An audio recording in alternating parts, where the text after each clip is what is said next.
Morning everyone. I think everybody must be in the good of health. Dear students, today we'll be continuing with the third chapter, that is company secretary. And in the uh, previous lecture we did about the procedure of appointment of secretary and the persons who are disqualified from being appointed. So, to continue with this chapter, today we will be discussing the position of a company secretary, or you can say the legal status of a secretary. Dear students, अगर हम companies act की बात करें तो companies act is not very clear about the position of secretary. Companies amendment act 1974 से पहले ये mandatory, ये कंपलसरी नहीं था एक कंपनी के लिए सेक्रेटरी को अपॉइंट करना. बट जब ये कंपनीज अमेंडमेंट एक्ट 1974 बना, then it became mandatory only for those companies who is having paid up share capital of 25 lakhs or more. Later on, this paid up share capital of 25 lakhs was increased to rupees 2 crore, and in this case a company has to appoint a whole time professional secretary. If we talk about today, आजकल भी the functions and the positions of a secretary totally depend upon the company's policies and the decision of the directors. This means कि आज के time में भी एक secretary क्या क्या फंक्शन परफॉर्म करेगा, उसकी पोजीशन क्या होगी एक कंपनी में, ये डिपेंड करेगा कंपनी की पॉलिसी पे और डायरेक्टर्स के डिसीजन पे. But one thing is very clear that a secretary does not have any independent role in the company's management. He has to work only under the discretion of a director. But some verdicts of court have thrown some light on the position of a company secretary. So if we talk about the position of a company secretary, it is divided into two parts. First, you can say the legal position of a secretary or the legal aspect, and the second is actual position of a leader or the actual aspect. So, firstly, we will be carrying on with the legal position of a secretary. So, the first slide, if you see clearly, you will see that you will read also. Our Company Act 1994 does not define the legal status or a position of company secretary. However, various decisions of the court and role play of the company secretary provide the below matters as the legal status of the company secretary. So we have already discussed this in the introduction part. So moving to the next slide, it says, now, first of all, as I told you, a secretary's position is divided into two parts. One is your legal position, another is your actual position.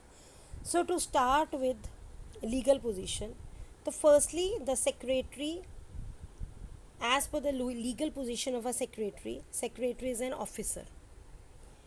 This means that secretary is not deemed to be a servant of a company. Rather, under section 2 subsection 2 of the Companies Act 1994, he is an officer of the company. He is not deemed to be the servant of a company, but he is accepted as the company officer. This means एक company में जितने भी ministerial या administrative activities हैं वो सारी के सारा सेक्रेटरी सुपरवाइज़ करता है. कंपनी के बिहाफ पे जितने भी लेटर्स हैं, नोटिस हैं, जिसे आप कॉरेस्पॉन्डेंस कहते हैं, वो सब भी he takes care of all the correspondences on the behalf of a company. तो in this way he is a responsible officer of the company. और as an officer of the company, in case the secretary makes a default in complying with the provisions of Companies Act, then he is held liable for such default. This means that क्योंकि secretary की जो position as a officer है, तो अगर वो कोई default करता है कंपनीज एक्ट के प्रोविजंस को फुलफ़िल करने में, तो उस केस में ये भी उस डिफ़ॉल्ट के लिए ज़िम्मेवार लायबल होगा, जैसे कि कंपनी के डायरेक्टर्स हैं, और लॉ के अंडर पनिशेबल भी होगा। Second is secretary is a servant.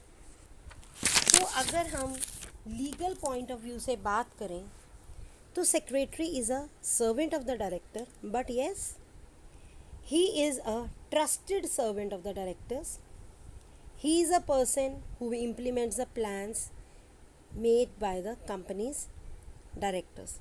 Means कि अगर हम बात करें लीगल पॉइंट ऑफ व्यू से, तो येस सेक्रेटरी कंपनी का एक सर्वेंट होता है डायरेक्टर्स का, बट एक ट्रस्टेड है जिस पे कि डायरेक्टर्स भरोसा करते हैं। सेक्रेटरी वो पर्सन है जो प्लान्स कंपनी डायरेक्टर्स के थ्रू बनाए जाते हैं, ये उन्हें इम्प्लीमेंट करता है, बिकॉज डायरेक्टर सेक्रेटरी को एक रिलायबल, एक ट्रस्टेड और एक रिस्पॉन्सिबल एम्प्लॉय लेके चलते हैं। और ये जो कंपनी सेक्रेटरी है, he perform all duties as per the authority given by the board of directors. He can only exercise his power only when it is delegated to him. तो secretary के पास बहुत सारी पावर्स हैं, but वो उन powers का तभी यूज़ कर सकता है जबकि डायरेक्टर्स उसे डेलीगेट करें, उसे ऑर्डर्स दें। तो we can say that he is a trusted servant of the company. तो third is secretary is an adviser. Yes, secretary का एडवाइज़र भी है, because the company secretary give important advice to the board of directors and even gives them relevant information or data required to make a policy of the company.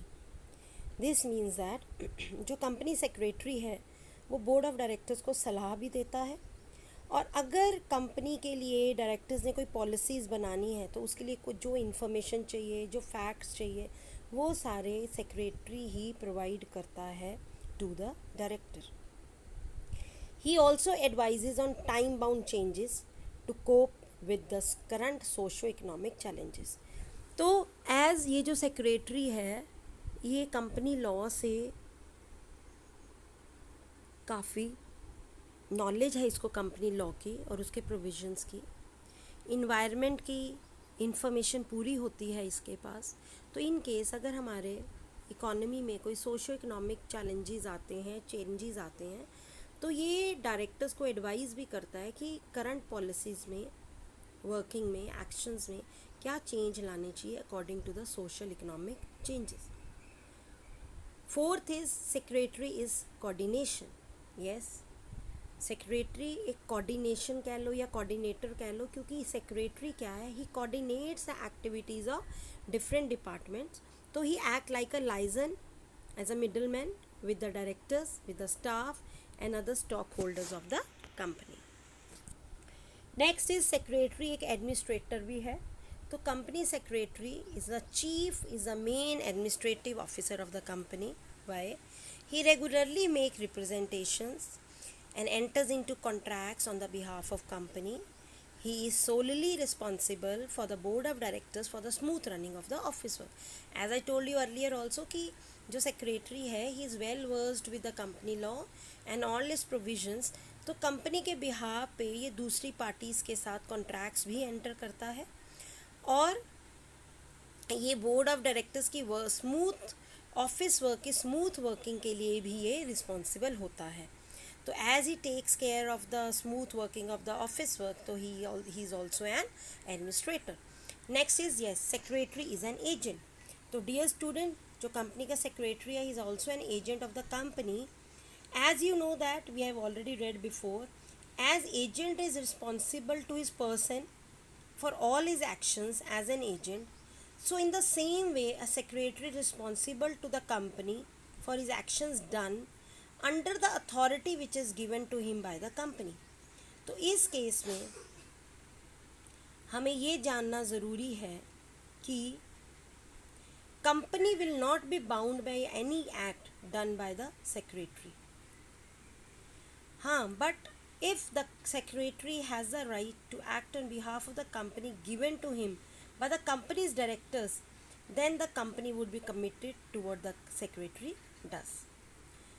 So हम ये कह सकते हैं कि secretary company का agent है, क्योंकि secretary company के बिहाफ पे कॉन्ट्रैक्ट्स करता है और सेक्रेटरी काफ़ी सारे एक्शंस कर लेता है on the behalf of a company. So he is regarded as an agent of the company और ये कंपनी के बिहाफ पे कॉन्ट्रैक्ट्स भी साइन करता है. Now we can say that in the light of the above discussion, it is clear that company secretary assumes a wide range of legal positions. तो एक secretary के पास काफ़ी सारी लीगल पोजीशंस होती हैं. Now next is the second part of this topic is actual position of a secretary. Dear students, अगर हम actual position की बात करें तो ये actual position is quite different from the legal position. चाहे एक secretary is a legal advisor of director, but he has no right to challenge the decision of the directors. ये डायरेक्टर को advice तो करता है, बट अगर director ने कोई डिसीजन ले लिया और चाहे वो गलत है तो वो डायरेक्टर्स को चैलेंज नहीं कर सकता. सेक्रेटरी का काम है डायरेक्टर्स की इंस्ट्रक्शंस को फॉलो करना और उसी के अकॉर्डिंगली फंक्शनिंग करना. तो अगर हम एक्चुअल पोजीशन की बात करें तो secretary is a mouthpiece of director. Mouthpiece का मतलब कि डायरेक्टर्स ने जो इंस्ट्रक्शंस दे दी उसी के अकॉर्डिंगली ये सेक्रेटरी अपने काम करेगा. Second is adviser of directors, क्योंकि इसके पास कंपनी लॉ की नॉलेज है, उसके प्रोविजंस की नॉलेज है, तो he gives expert opinion to the company's director. तो we can say that a secretary is not only an employee of the company, but because he gives advice to the directors, so he is an advisor of the company's directors also. Because of his numerous duties, जो एक secretary है वो company के affairs को run नहीं करता, but अगर कभी ज़रूरत पड़ जाए तो in that case he gives the advice to the directors. Next is secretary as a liaison officer of the company. A secretary is also known as a liaison officer of the company. ये board of directors का representative है, तो ये secretary ही है जो कि board of directors के डिसीजंस को आउटसाइड पार्टीज तक कन्वे करता है. In other words we can say that secretary of a company functions as liaison officer और a public relation officer also, because यही वो है जो बोर्ड ऑफ डायरेक्टर के डिसीजंस को कन्वे करता है आउटसाइड पार्टीज तक, तो इसको हम लाइजन ऑफिसर कह सकते हैं. Next is secretary is the eyes, ears and hands of the company. Dear students, जैसे हमने पहले भी कहा था कि directors are the brain of the company, so is secretaries are the eyes, ears and hands. तो बिकॉज डायरेक्टर्स कंपनी के brain होते हैं तो वो कंपनी की पॉलिसीज़ बनाते हैं, बट जो कंपनी का सेक्रेटरी है वो इन पॉलिसीज़ को इम्प्लीमेंट करता है. इस प्रोसेस में वो बाकी डिपार्टमेंट्स के साथ कोऑर्डिनेट करता है और डायरेक्टर्स को फीडबैक भी देता है. तो we can say that he act as a hand, he act as a eye and he act at a ear of the company. So dear students, now जितनी हमने डिस्कशन की उससे ये क्लियर हो गया that the position of a secretary in the company is very important. It is such important as that of a hub in the wheel of a bicycle. जैसे कि अगर आप एक साइकिल के व्हील को देखते हैं तो व्हील के बीच में एक राउंड सर्कल सा एक हब लगा होता है, तो जो व्हील है वो अपनी पोजीशन में हेल्ड होता है बाय द हब, और जब वो व्हील रोटेट होता है it stage it in that position in its place by the hub. तो इन द सेम वे जो कंपनी के काम हैं, जो कंपनी के अफेयर्स हैं, that also rotate around the secretary. तो secretary here is working as a hub of the company. तो in the same way, if it is in a cycle the hub does not function, hub does not work, then the wheel will stop rotating. अगर hub काम नहीं करेगा, hub ख़राब हो जाएगा, तो आपका साइकिल का व्हील रोटेट नहीं करेगा, घूमेगा नहीं, और अगर व्हील रोटेट नहीं करेगा then your cycle will not move. In the same way, अगर कंपनी में सेक्रेटरी नहीं होगा तो द कंपनी द सेक्रेटरी नहीं होगा तो आपकी ऑर्गेनाइजेशन एक स्टैंड स्टिल पे आ जाएगी, if the secretary, to whom we are calling a hub, stop functioning. I hope it is clear to everybody. Thank you and have a nice day.